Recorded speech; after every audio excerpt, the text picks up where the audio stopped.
Hello everyone, welcome back to ఆ channel. ఇన్స్టెంట్గా అప్పటికప్పుడు చేసుకునే దోశ రెసిపీ చాలా సింపుల్గా చేసుకోవచ్చు.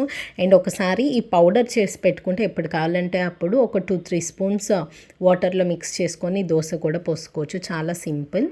ఒక ప్యాన్ తీసుకొని దాంట్లోకి 1 కప్ సగ్గుబియ్యం తీసుకొని వేయించుకోవాలి. ఇక్కడ నేను ఈ చిన్న కప్తో మెజర్ చేసుకుంటున్నాను. సో మిగిలిన ఇంగ్రీడియంట్స్ అన్నీ కూడా అదే కప్తో నేను మెజర్ చేసి చూపిస్తాను.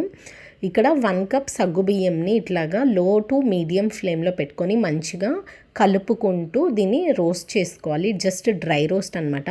మనకి కొంచెం కలర్ చేంజ్ అయిపోతుంది, లైక్ సగ్గుబియ్యం క్రంచీగా ఉంటుంది.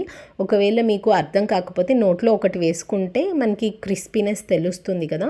సో ఆ స్టేజ్లో స్టవ్ ఆఫ్ చేసేసుకోవచ్చు అనమాట. ఇక్కడ మంచిగా వేగిపోయాయి. దీన్ని కొంచెం చల్లారిన తర్వాత మిక్సర్ జార్లోకి వేసేసుకొని పౌడర్ ఫామ్లో చేసేసుకోవాలి. ఇలా చూపిస్తున్నట్టు పౌడర్ ఫామ్లో ఉన్న సగ్గుబియ్యంని ఒక బౌల్లోకి తీసుకుంటున్నాము. సో ఇది కొంచెం రవ్వగానే ఉంటుంది, కంప్లీట్ స్మూత్ పౌడర్ లాగా అయితే అయిపోదు, కొంచెం రవ్వ టైప్లోనే ఉంటుంది.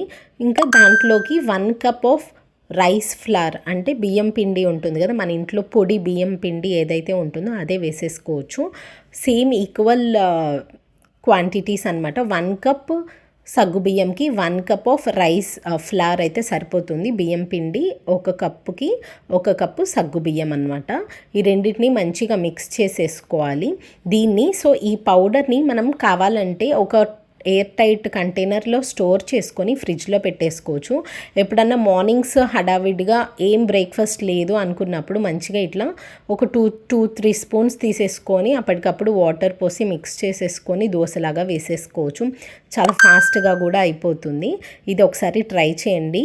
అండ్ ఇక్కడ నేను వచ్చేసరికి వాటర్ పోసేసుకొని మంచిగా మిక్స్ చేసేసుకుంటున్నాం.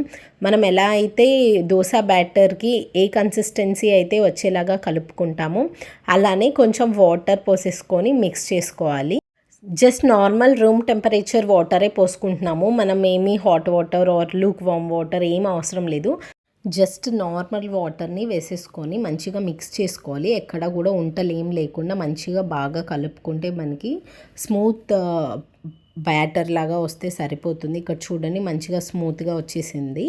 సో దీన్ని ఇట్లాగా మిక్స్ చేసుకొని పక్కన పెట్టేసుకోవాలి. ఇప్పుడు పొటాటోస్ కొంచెం ఎక్స్ట్రా క్రిస్పీనెస్ కోసం పొటాటోస్ని వేస్తామన్నమాట. సో బాయిల్ చేసిన పొటాటోస్ని మిక్సర్ జార్లో వేసేసుకొని కొంచెం వాటర్ పోసుకొని దీన్ని కూడా స్మూత్ పేస్ట్ లాగా చేసేసుకోవాలి. ఇలా మిక్సీ పట్టించుకున్న బాయిల్డ్ పొటాటోస్ని కూడా దోశ బ్యాటర్లోకి వేసేసుకోవాలి. ఇట్లా వేసుకోవడం వల్ల మనకి క్రిస్పీనెస్ ఇంకా ఎక్కువగా మంచిగా టేస్టీగా ఉంటుందన్నమాట. సో పొటాటో ఏంటంటే కొంచెం క్రంచీనెస్ యాడ్ చేస్తుంది కాబట్టి వేసుకుంటున్నాము. అండ్ దీన్ని మొత్తం ఒకసారి మంచిగా మిక్స్ చేసేసుకొని దీంట్లోకి దోశ బ్యాటర్ కన్సిస్టెన్సీ వచ్చే వరకు వాటర్ని చూసి యాడ్ చేసేసుకోవాలి. మనకి ఇక్కడ చూడండి ఇట్లా కొంచెం దోశ బ్యాటర్ ఎలా అయితే మంచిగా కన్సిస్టెన్సీ ఉంటుందో సో ఆ కన్సిస్టెన్సీకి వచ్చేలాగా మిక్స్ చేసుకోవాలి. మనకి నార్మల్గా రవ్వ దోశస్కి ఎక్కువ వాటర్ వేస్తాము, అట్లా అవసరం లేదు. కొంచెం చిక్కగానే ఉంటుంది, లైక్ నార్మల్ దోశ బ్యాటర్ ఎట్లా అయితే చేసుకుంటామో అట్లానే మిక్స్ చేసుకోవాలి. దీంట్లోకి కొంచెం జీలకర్ర, కరివేపాకు అండ్ పచ్చిమిరపకాయ ముక్కలు ఇవన్నీ వేసేసుకొని మంచిగా మిక్స్ చేసేసుకుంటున్నాము. అండ్ ఇట్లాగా దీంట్లోకి టేస్ట్కి సరిపడినంత సాల్ట్ ఒకసారి చెక్ చేసుకొని యాడ్ చేసుకుంటే సరిపోతుంది. ఇలాగా మంచిగా బ్యాటర్ మనకి దోశ బ్యాటర్ అనేది రెడీ అయిపోయింది. ఇప్పుడు దీన్ని దోసెస్ లాగా వేసేసుకొని తినేయటమే. చాలా సింపుల్ ప్రాసెస్. దోశ పెనం పెట్టేసుకొని మంచిగా హీట్ ఎక్కిన తర్వాత ఇట్లాగా చూపిస్తున్నట్టు దోశ వేసేసుకోవాలి. మనము నార్మల్ దోశ బ్యాటర్ వేసుకున్న తర్వాత మనము మంచిగా స్ప్రెడ్ చేస్తాం కదా, సో గరిటెతో ఇట్లా రౌండ్గా తిప్పుతాం. బట్ ఈ దోశస్కి ఏంటంటే అట్లాగా చేయకూడదు.